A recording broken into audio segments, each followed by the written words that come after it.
Bonjour à tous et merci de nous retrouver sur le plateau d'Un cœur qui écoute, votre émission de spiritualité. Aujourd'hui, nous avons la grande chance de recevoir François Garagnon. Bonjour François. Bonjour Cyril. Tout d'abord, merci d'avoir avalé les kilomètres depuis les Alpes pour venir nous retrouver ici. Avec plaisir. Alors, beaucoup vous connaissent, notamment pour Jade, que vous avez écrit il y a quelques années, qui est votre best-seller. Vous êtes en effet écrivain, père d'une trentaine d'ouvrages, dont la petite dernière s'appelle Zoé, la vive, ou le plan d'attaque angélique des semeurs d'esprit d'émerveillement pour sauver le monde. J'ai bon ? Exactement. Alors vous allez, dans cette émission, nous parler de votre foi, de ce qui vous tient à cœur. Tout ça dans quelques instants, le temps de nous lire un extrait de texte de votre choix. Alors, j'ai choisi Sagesse d'un pauvre d'Éloi Leclerc pour plusieurs raisons. D'abord parce que, après avoir lu ce livre qui exprime vraiment beaucoup de la spiritualité franciscaine, de ce personnage très connu et très méconnu qu'est François d'Assise, j'ai souhaité croiser le regard de cet homme. Et je n'ai pas été déçu. Car il avait déjà passé 80 ans, Éloi Leclerc. C'est un franciscain très connu dans le milieu, mais également dans le milieu chrétien, d'une manière générale. Et il a écrit ce très beau livre, Sagesse d'un pauvre, où il évoque François d'Assise. Alors, je ne vais pas lire un extrait du contenu, mais de la préface qu'il a écrite, et qui, à mon avis, est terriblement prophétique. Le mot le plus terrible qui a été prononcé contre notre temps est peut-être celui-ci. Nous avons perdu la naïveté. Dire cela, ce n'est pas nécessairement condamner les progrès des sciences et des techniques, dont notre monde est si fier. Un tel progrès est en soi admirable, mais c'est reconnaître que ce progrès ne s'est pas réalisé sans une perte considérable sur le plan humain. L'homme, enorgueilli de sa science et de ses techniques, a perdu quelque chose de sa candeur. En perdant cette naïveté, l'homme a aussi perdu le secret du bonheur. Toute sa science et toutes ses techniques le laissent inquiet et seul. Seul devant la mort, seul devant ses infidélités et celles des autres, au milieu du grand troupeau humain. Seul aux prises avec ses démons qui ne l'ont pas déserté. À certaines heures de lucidité, l'homme comprend que rien, absolument rien, ne pourra lui rendre une joyeuse et profonde confiance dans la vie, à moins d'un recours à une source qui soit en même temps un retour à l'esprit d'enfance. La parole de l'Évangile n'est jamais apparue aussi lourde de vérité humaine. Si vous ne devenez comme des tout-petits, vous n'entrerez pas dans le royaume des cieux. Alors quand on entend ce texte, quand on pense à ce que vous avez écrit, tout d'un coup j'ai envie de me dire, est-ce que c'est encore possible aujourd'hui, en 2019, surtout je pense qu'il faut vivre sans radio, sans télévision et sans journaux, de conserver cet esprit d'enfance ? Alors je crois que ce n'est pas ni d'hier, ni d'aujourd'hui, ni de demain. C'est d'une éternelle actualité, comme la foi est d'une éternelle actualité. L'esprit d'enfance, à plusieurs reprises, le Christ nous remet un peu dans le droit chemin. Il y a 3 phrases dans celle-ci qui a été merveilleusement rappelée dès sa préface par Éloi Leclerc, mais également 2 autres qui, moi, me touchent énormément. C'est « Laissez venir à moi les petits-enfants ». Oui. Et puis surtout dans Saint Matthieu, « Béni sois-tu Seigneur, d'avoir révélé aux tout-petits ce que tu as caché aux sages et aux savants ». Donc il y a un peu une inversion par rapport à notre logique humaine où on aurait peur, surtout à mon âge, de retomber en enfance, un jour pas si lointain que ça. Alors que moi, je pense que le chemin, il est tout à fait inverse, c'est-à-dire qu'il faut remonter en enfance. Pour moi, c'est un sommet d'incandescence. Alors, je ne veux pas idéaliser cette période de la vie, qui n'est pas forcément vécue de manière heureuse. On en parlera tout à l'heure, peut-être de ma propre enfance, mais ce que je veux dire par là, c'est que à travers ces phrases qui sont rappelées de manière vraiment très expressive dans la Bible et très, très expresse, je dirais, eh bien, on entend par là que l'enfance n'est pas seulement une période de la vie, c'est un état d'esprit. Et donc, vous et moi, Cyril, nous ne sommes plus des enfants. C'est une caractéristique de l'humanité entière d'avoir été enfant, de venir du pays de l'enfance. Mais nous quittons ces rivages enchantés, n'est-ce pas ? Cependant, il y a quelque chose d'autre qui perdure, qui peut durer toute la vie et qui nous mène vers l'éternité. C'est précisément l'esprit d'enfance. Alors comment faites-vous vous-même pour le cultiver ? Pour moi, l'esprit d'enfance, c'est simple. C'est à travers cette phrase de Maurice Zindel, vous savez, le père Zindel, qui disait « Dieu, c'est quand on s'émerveille ». Pour moi, l'enfance, c'est le don d'émerveillement. Vous savez, le don de l'enfance, c'est de s'étonner de tout quand les grandes personnes, elles, pour reprendre un peu le phrasé de Saint-Exupéry, mettent un point d'honneur à ne plus s'étonner de rien. Et justement, ce rappel à l'esprit d'enfance, c'est pour moi même comment dirais-je, le fondement même de la foi, rafraîchir son regard sur les choses essentielles de l'existence. Alors, à travers tous mes livres, j'en ai écrit une petite quarantaine, eh bien, il y a cet esprit d'enfance, c'est-à-dire cette manière de montrer que la sagesse, ça n'est pas au bout de la vie, ça n'est pas comme le cinéma ou la littérature a tendance à le manifester sous la forme d'un vieillard chenu, d'un ermite dans sa grotte. Bien sûr, ce sont des exemples de sagesse, sans doute. Mais à mon avis, le don de sagesse, il est sans filtre au tout début de notre vie, quand nous sommes accessibles justement, quand tout est jeu avec presque rien et quand tout est grâce avec presque tout. C'est un petit peu cette idée que j'ai, qui peut-être peut paraître idéale, mais je crois que, très honnêtement, c'est la seule manière d'avoir une vie heureuse et en plénitude. C'est-à-dire de rejoindre cette capacité d'émerveillement. Comment vous l'avez découvert, ça? C'est, je sais pas, c'est votre mère, votre père qui vous ont ouvert les yeux? Je crois que, oui, moi je suis issu d'une famille pratiquante, mais j'ajouterais immédiatement, parce que ça c'est un peu un label catho qui n'a pas forcément grand sens quand on ne met pas derrière, outre cette fidélité au rituel chrétien dominical, etc. Il y a également cette notion pratiquant, pour moi ça veut dire pratiquer finalement les lois évangéliques. Et si vous voulez, il n'y avait pas spécialement de temps de prière dans ma famille, mais il y avait des choses très pragmatiques, je dirais, au niveau de la foi.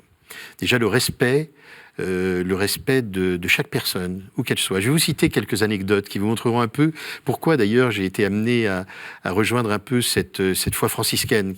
J'ai beaucoup d'amis franciscains. J'ai écrit avec un frère franciscain également un livre qui s'appelle Fratello, qui est une trilogie, 1000 pages en un volume, et qui explicite un petit peu ce mode d'approche chrétien, qui finalement fait référence à la ferveur originelle que recherchait François d'Assise. Les 3 petites anecdotes, moi j'ai passé mon enfance à Paris. J'habitais dans un quartier où il y avait souvent un clochard qui était au pied d'une église, il y avait un soupirail où le métro passait, il y avait donc une chaleur qui lui permettait de passer du temps ici. Et moi, sur le trottoir d'en face, que ce soit au bout du bras de mon papa ou de ma maman, je faisais des grimaces ou des pieds de nez, parce que j'étais protégé évidemment par la rue au milieu et puis par... C'est partie de l'esprit d'enfance aussi. Ça fait partie, ça peut être facétieux, mais là c'est pas ressenti comme tel par celui qui reçoit ce genre de grimace du petit bourgeois qui passe de l'autre côté. Et j'avais été, je me souviens, très sévèrement repris. Non pas que c'était une bêtise monumentale, c'était pire qu'une bêtise. C'était justement à côté de la morale de comportement qu'il cherchait à me transmettre. La foi dans notre famille, avec mes sœurs, ça a été vraiment cette morale de comportement. C'est-à-dire non pas une foi uniquement dogmatique, mais en acte et en vérité par rapport aux autres. Respect de la dignité de chaque personne, d'où qu'elle vienne, où qu'elle soit. Je vais vous citer une deuxième anecdote, toujours sur ces trottoirs parisiens. S'il y avait un petit bout de papier de bonbon qui tombait de ma poche, par inadvertance ou volontairement, eh bien, stop, on s'arrêtait, et ma maman ou mon papa me faisait ramasser ça. Voilà. Ces 3 anecdotes, le rituel dominical, le respect de la personne à travers ce clochard, ce SDF dirait-on aujourd'hui, qui était au pied de l'église, et troisièmement, ce papier qu'on fait ramasser, pour moi, c'est à l'image d'une trilogie parfaite qui est au cœur de ma foi, c'est-à-dire il y a le créateur, la création et la créature. Voyez, et tout ça doit vivre en osmose. Alors, dans les exemples que vous donnez, on entend quand même qu'on est plus dans la régulation de sa vie, des mœurs. Oui. Il y a quand même un moment où vous avez rechoisi ce Dieu qui faisait partie de la maison. C'est un peu plus tard, ça? Dans un premier temps, si vous voulez, moi j'ai été happé par l'écriture, mais c'était vraiment comme une nécessité intérieure à l'âge de 11 ans. C'était mon rapport au monde, j'étais un garçon très intériorisé. Et si vous voulez, mes parents voyaient un enfant très rêveur, très hors sujet en classe d'ailleurs, donc ça manifestait également une difficulté à être dans le courant et dans l'imagination. Beaucoup d'imagination, voilà, mais qui n'était pas forcément adapté à ce qu'on me demandait. Donc le respect des consignes. Aussi que votre papa avait plutôt le cerveau bien fait pour certaines études, puisqu'il avait étudié à Polytechnique assez jeune, voilà, si je ne me trompe. Mon père était très brillant, il a eu son bac à 16 ans, Polytechnique à 18 ans. Effectivement, un esprit scientifique, c'est un peu dur d'être... Et il attendait un peu de son fils, peut-être d'être... Voilà, mais ce sont des injonctions inconscientes. Tout le monde sait, parmi nos téléspectateurs, comment ça se passe dans les familles. C'est pas forcément « mon fils, tu feras Polytechnique ». C'est peut-être pire que ça, parce que là, on peut contrarier. S'il y a quelque chose qui nous est dit comme ça, dire il y a peut-être d'autres voies. Mais là, je sentais à la fois une attente, Je savais que cette attente, je ne pourrais pas, je n'avais pas les capacités, en tout cas dans cette direction-là. Cette forme d'esprit. Donc il y a une forme de déception par rapport à cette exigence. Et c'est vrai que j'ai été éduqué avec mes sœurs dans une forme de recherche d'excellence qui a été à la fois bénéfique, mais très coûteuse en énergie. Et c'est ce qui m'a incité d'ailleurs à l'adolescence à me lancer dans des modèles de mystique héroïque. Donc là, on rejoint le chemin de la foi. Hein. Il n'y a pas que les études. Mais donc cette intériorité déjà m'ancre dans l'idée qu'il y a des sacrés mystères de la vie à résoudre. C'est le fameux titre « Jade et les sacrés mystères de la vie ». Un petit renversement, c'est les mystères sacrés, mais vus par les enfants, c'est des sacrés mystères. Et donc, ces sacrés mystères, effectivement, suscitaient en moi de l'émerveillement, de la perplexité, des doutes parfois, et beaucoup de respect également, l'intuition intime, ou l'intime conviction, que la vie est moins un problème à résoudre qu'un mystère à respecter. Et ça, je l'ai eu vraiment très vite, cette intuition-là. Et que les mystères, ce n'étaient pas des équations de mathématiques. Il y avait beaucoup trop d'inconnus pour arriver à résoudre ça, et ce n'était pas le propos. Alors, le petit garçon de 11 ans qui a une belle imagination, qui est plutôt réservé, qui apprend à évoluer dans le monde où il se trouve, commence à écrire vers l'âge de 11 ans, quelque chose comme ça. C'est ça, oui. Et déjà, on est dans un registre qui s'ouvre un peu à l'au-delà ou pas? Ou c'est quand même un peu tôt? C'est un peu tôt, à 11 ans, bien sûr, mais je crois que cette intériorité, vous savez, dans l'enfance, il y a beaucoup de temps dit perdu. Et je crois qu'il est très nécessaire, ce temps perdu. Je crois que les temps morts, nous sommes sur une chaîne catholique, et je vais pouvoir le dire, préparent de merveilleuses résurrections. Il faut des temps morts pour renaître à quelque chose. Et je crois que les enfants d'aujourd'hui souffrent peut-être d'un surcroît de programme, parce qu'ils sont, avec la bienveillance et toute la bonne volonté de leurs parents, conduits à multiplier les expériences pour essayer d'avoir toutes les chances, que ce soit en sport, en musique, en études, etc. Et je ne suis pas sûr que ce soit le bon choix. Nous, avec mon épouse, on s'est forcé, j'ai 4 fils, et on s'est forcé de faire en sorte qu'ils aient justement ces plages de non-faire, où ils s'embêtaient même, où ils s'ennuyaient, parce que c'est là qu'on devient inventif. Quand on n'a rien, on est obligé d'inventer quelque chose qui n'est peut-être pas tout, mais qui nous conduit à quelque chose, et quelque chose d'éminemment personnel, pas quelque chose qui est le programme du club ceci ou Là, les années ont passé et vos enfants ont grandi, alors résultat des courses? Nos enfants ont beaucoup de générosité, sont pas des bêtes à concours. Et à la fois, j'ai beaucoup de fierté, contrairement à certains pères pour qui, point de salut, sans telle prépa, etc. Pour moi, ils ont d'autres qualités qui sont une ouverture au monde qui nous satisfont vraiment, qui nous satisfait vraiment. C'est-à-dire que après ses études, notre fils aîné est parti pendant 1 an, une année off, mais qui, à notre avis, était une année on, dans la mesure où il est parti auprès des Oblats de Saint-François-de-Sales, aux États-Unis, dans une banlieue très pauvre de Philadelphie, à Camden, puis en Afrique, au Bénin. Et le 3e de nos fils est parti, lui, avec les chrétiens d'Orient, en Jordanie, pour quelques mois. Ce sont des expériences, si vous voulez, qui pour moi sont extrêmement... j'en suis très fier, sont extrêmement fortes pour des jeunes gens qui sont, comment dirais-je, qui ont évolué dans un milieu plutôt privilégié, et qui ouvrent leur angle de perspective, enfin leur perspective sur le monde, et subitement s'aperçoivent d'une vérité qui est beaucoup plus large, complexe et grave aussi, à certains égards, que ce qu'ils ont pu imaginer. Dites-nous, la transmission de la foi quand on est un homme tel que vous, qui a pris le temps de réfléchir, notamment à l'esprit d'enfance et aussi finalement aux choses qui sont importantes dans la vie, est-ce que ça s'est fait facilement ? Alors, si vous voulez, moi, j'ai toujours eu un principe, parce que je pense que la phrase la plus assassine que je connaisse, c'est « arrête de rêver ». Alors moi, je fais l'apologie du rêve. Mais attention, il faut définir ce qu'est le rêve. Pour moi, le rêve, c'est quelque chose qui est amené à devenir une belle réalité. C'est ajouter quelque chose qui n'existe pas dans ce monde. Donc ça n'a rien à voir avec la rêvasserie. Donc 1000 fois, ils ont pu attendre « arrête de rêvasser ». En revanche, j'ai toujours encouragé les rêves. Et ça, si vous voulez... ça conduit à une espérance certaine. Ça peut n'avoir rien à voir avec la foi, mais cependant, ça prépare un mental, si vous voulez, qui est une ouverture vers quelque chose qui n'existe pas encore. Et ce quelque chose qui n'existe pas encore a à voir avec l'invisible aussi, vous voyez ? Et donc, on est dans des sphères très proches de la foi. Le rêve est très proche de l'espérance, avec tout ce que ça suppose derrière ce mot de foi chrétienne, vous voyez ? Et donc, là, il y a eu cette ouverture-là, C'est amusant parce que la question que vous me posez, on a posé avec mon épouse. Une fois, c'était un dimanche, on était tous autour de la table, et c'était récemment, hein, mais ils sont très famille, donc ils reviennent très souvent à la maison. On a demandé que chacun définisse chaque personne de la famille à sa manière. Et parfois, c'était pas aussi immédiat que ça. Mmh. Mais pour leur mère, qui est dans le service, dans le don, qui est responsable en pastoral scolaire dans un collège et une école catholique de la ville, c'était assez immédiat, parce qu'elle est tellement dans le don de soi, c'est une merveilleuse, ainsi que j'ai écrit un livre sur ce thème, Les merveilleuses merveilleuses, et c'est une merveilleuse merveilleuse, et une merveilleuse épouse également. Mes fils ont mis en avant, chez moi, le rêve. C'était assez amusant, ils auraient pu parler de la littérature, c'était le rêve.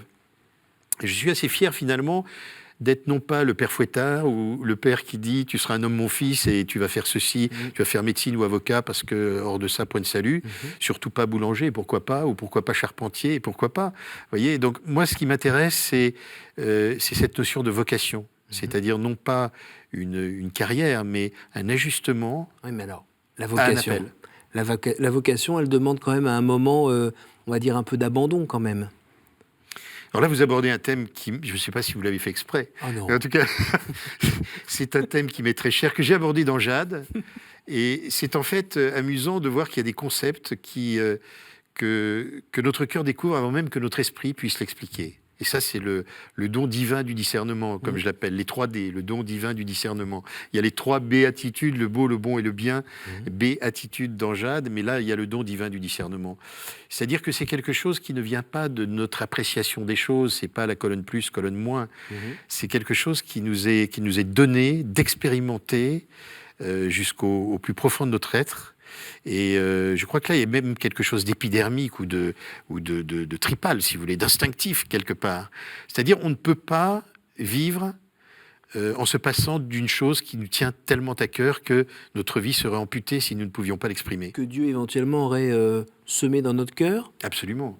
Je crois justement que la vocation est indissociable du mot appel. Alors souvent, vocation, on l'entend sur le plan religieux, mais en fait, nous avons tous une vocation. Et un appel, ça veut dire qu'il faut une écoute, il faut une docilité également pour entendre, et il faut également ne pas abdiquer sa volonté. Dieu ne nous demande pas de faire ce qu'il a envie que nous fassions. On est d'accord que le monde dans lequel nous vivons ne nous pousse pas du tout à ça. Le côté prendre le temps d'écouter, de faire silence, c'est pas trop fait pour ça. Le côté prendre le temps de rêver pour peut-être laisser naître quelque chose, ce désir qu'on a au fond du cœur. On n'a pas le temps, comme vous le disiez tout à l'heure, faut aller prendre des cours de machin, aller chez Bidule, faire ça, donc ça court un petit peu partout. Puis même au bout d'un moment, on n'apprécie pas trop le silence, hein, on en a peur dans nos civilisations. Voyez-vous, il y a tellement de déficit à ce niveau-là qu'on a inventé un mot qui, moi, m'agace personnellement, c'est le lâcher-prise. C'est très à la mode actuellement, le lâcher-prise. Pourquoi ça m'agace ? Parce que c'est un peu un mantra de citadin stressé, si vous voulez. C'est-à-dire, il faut lâcher prise, tu vas faire un burn-out, donc...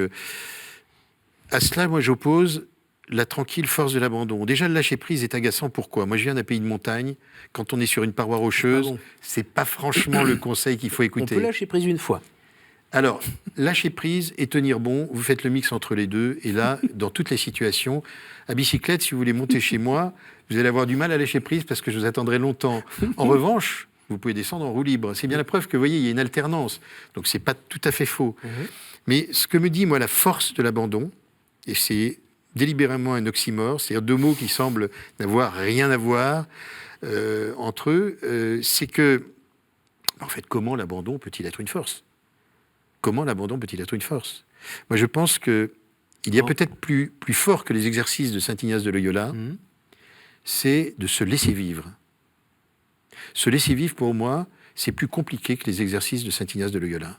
Si vous l'entendez non pas orteil en éventail sur une plage, mais si vous l'entendez comme laisser vivre en soi ce que nous ne voulons pas entendre, ce que nous voulons bâillonner, sous des injonctions multiples de l'éducation, de la société, du patron, de l'épouse, des enfants, etc. Alors, il ne s'agit pas de taire toutes ces influences ou de les considérer comme néfastes, mais il s'agit de toujours rafraîchir ce regard sur les choses essentielles qui donnent du sens à notre existence. Et j'ajouterais plus que du sens, de la saveur à notre existence, d'où l'esprit d'émerveillement. Mais comment faites-vous pour y sentir et y entendre j'ai envie de dire, la voix de Dieu, l'inspiration divine, et non pas des désirs d'un moment ou le fruit d'influences qu'on mesure mal, mais qui sont celles du milieu qu'on fréquente ou de nos lectures, je ne sais quoi. Qu'est-ce qui fait que vous arrivez à sentir que là, c'est là que ça se passe, en fait? Ce qui est important, c'est là. C'est une très bonne question parce que c'est la base d'un gros travail que j'ai fait sur moi-même. Si vous voulez,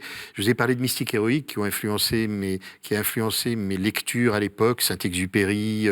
Il y a cette phrase de Malraux qui m'a longtemps travaillé, l'homme et ce qu'il fait, qui correspondait aussi à ce que j'avais reçu de mon éducation, c'est-à-dire on fabrique sa vie, on fabrique son destin, ce qui est très vrai parce que l'exercice de la volonté, du libre arbitre, font partie de la dignité humaine. On est un homme debout, quoi. On est un homme debout. Cependant, tout cela, ce sont des choses qui sont à la fois très vraies et très insuffisantes. C'est-à-dire qu'on s'aperçoit à un moment que toute notre volonté, toute notre bonne foi, toute notre ardeur à réaliser un rêve, une espérance ou tout simplement un projet, ne suffiront pas à un moment. Et qu'il y a une force qui nous dépasse, qui nous déborde. Moi, j'ai expérimenté ça, et je vais vous dire, je devais avoir une 20aine d'années. J'ai fait une retraite spirituelle au foyer de charité de la Flatière. Oui. La montagne toujours. La montagne toujours. Une semaine de silence. Une semaine complète de silence. Mais pas du silence seul, bien qu'on se retrouve assez souvent seul dans la nature ou dans sa chambre, dans sa cellule. Mais c'est un silence qui est formidablement habité pendant une semaine. Je vous le confesse à vous, Cyril, personne d'autre nous entend. Ah non. Pendant une semaine, j'ai pleuré. J'ai pleuré tous les jours. Ça dépendait des endroits, des moments, etc. Mais j'ai pleuré. Pourquoi ? La découverte de choses qui me submergeaient, justement, d'un amour trop grand. Je me suis aperçu, parce que j'ai peut-être toujours... c'est amusant, parce que j'ai eu une enfance heureuse, j'avais des parents aimants, mais j'ai toujours eu énormément soif de preuves d'amour. Et ce « je t'aime » que j'exprime dans Jade et les sacrés mystères de la vie, que cette petite fille qui représente pour moi l'esprit d'enfance entend un jour, moi c'est là que je l'ai entendu. Tu as du prix à mes yeux et je t'aime, ce cœur à cœur avec Dieu, c'est quelque chose qui est une expérience bouleversante. Et pour la première fois de mon existence, parce que quand on a 20 ans et des poussières, surtout quand on est un garçon, on ne pleure pas. On prend sur soi, etc. Vous voyez ce que je veux dire? Et là, c'était des larmes qui n'étaient pas des larmes de tristesse, ce n'étaient pas des larmes de joie non plus. C'était des larmes qui n'avaient pas de nom, en fait, et que je n'aurais pas su qualifier. Mais en tout cas, elles étaient bénéfiques. Elles faisaient du bien. Et il fallait que je sois... C'était un peu comme un baptême des larmes, si vous voulez. Il y a une renaissance à quelque chose d'autre qui m'attendait. Et là, j'étais sûr que Dieu était très proche. Vous voyez, Dieu était très proche. Et c'est là que j'ai eu vraiment le sentiment d'un amour immense à côté duquel peut-être... et certainement même, j'étais passé, parce qu'on ne se rend pas compte de ce fol amour, de cette folle miséricorde de Dieu, qui nous aime d'autant plus que nous avons tendance à peut-être parfois nous éloigner de lui. Vous savez, je vous disais tout à l'heure que l'esprit met du temps à expliciter ce que le cœur a trouvé. Dans Jade, je parle d'un tireur à l'arc. Et c'est il y a quelques années seulement, donc bien longtemps après avoir écrit Jade, que j'ai appris l'étymologie du mot péché. Le mot péché signifie en hébreu, ou en grec d'ailleurs, manquer la cible. Manquer la cible. Donc on sort du registre moral et pécamineux, vous voyez, pour entrer dans l'idée que Dieu n'est pas là pour nous administrer des leçons de morale, il est là pour nous ajuster à la plus belle expression de nous-mêmes. Donc si on est à côté de la cible, ça veut dire qu'on s'éloigne de soi-même. Ça fait partie des choses que j'ai répétées plus d'une fois à mes fils. Ne te laisse pas entraîner loin de toi-même. Très tôt, on leur a fait confiance pour traverser la France en train, etc. Et à chaque fois qu'on subodorait qu'il pouvait y avoir des tentations, des risques, des possibles qui ne soient pas dans la morale de comportement familial, eh bien, on leur mettait dans leur petite gibecière de philosophie, ne te laisse pas entraîner loin de toi-même. Ça me rappelle un peu ce que me confiait ma mère comme vraiment une philosophie de vie. Elle me disait, fais ce que tu veux, mais fais-le toujours bien. Et c'est quelque chose qui m'a vraiment armé par rapport à ça, parce qu'à la fois, vous êtes dans une confiance inconditionnelle, qui est donc très proche de celle que Dieu vous accorde, mais c'est un peu le va et ne pêche plus aussi. Hein, vous voyez, c'est-à-dire que c'est pas fais n'importe quoi, fais ce que tu veux. C'est aime et fais ce que tu veux. Saint Augustin, vous voyez, c'est-à-dire si ton cœur est empli par l'amour, si tu as vraiment quelque chose de grand en toi, rien ne pourra t'arriver qui soit mauvais. Bien, merci François, on arrive déjà à la fin de cette émission. Je vais vous poser les 3 questions rituelles que nous posons à chacun de nos invités. Quel conseil donneriez-vous à quelqu'un qui vous dirait « j'ai envie de rencontrer Dieu, par quoi dois-je commencer ?» Silence, solitude. Éloigne-toi du monde et du bruit et laisse-toi vivre, c'est-à-dire écoute. Quel est votre héros, votre saint, la personne que vous trouvez admirable? À part Jade, à part votre épouse. Hein. Très spontanément, François d'Assise. François d'Assise parce que c'est le retour vraiment à la ferveur originelle pour moi, vraiment, le retour. Et je crois que l'Église aujourd'hui en a besoin. Au jour du jugement, qu'aimeriez-vous que Dieu vous dise, François? J'aimerais que Dieu me dise « Tu as du prix à mes yeux et je t'aime » et l'entendre de toutes les fibres de mon être. Et puis, bienvenue à la maison. Merci beaucoup François, merci pour ce partage, merci de nous avoir fait voyager dans votre vie, un peu à travers vos livres. Merci pour la confiance que vous nous accordez en nous racontant tout cela. Ça fait envie. Merci Cyril. Merci à vous tous pour votre fidélité. Si vous voulez en savoir plus sur le livre Zoé la Vive et tous les autres livres écrits par François Garagnon, il y a un site qui s'inscrit en bas de votre écran, www.montecristo-édition-pluriel.com. Merci à vous tous pour votre fidélité et à la semaine prochaine.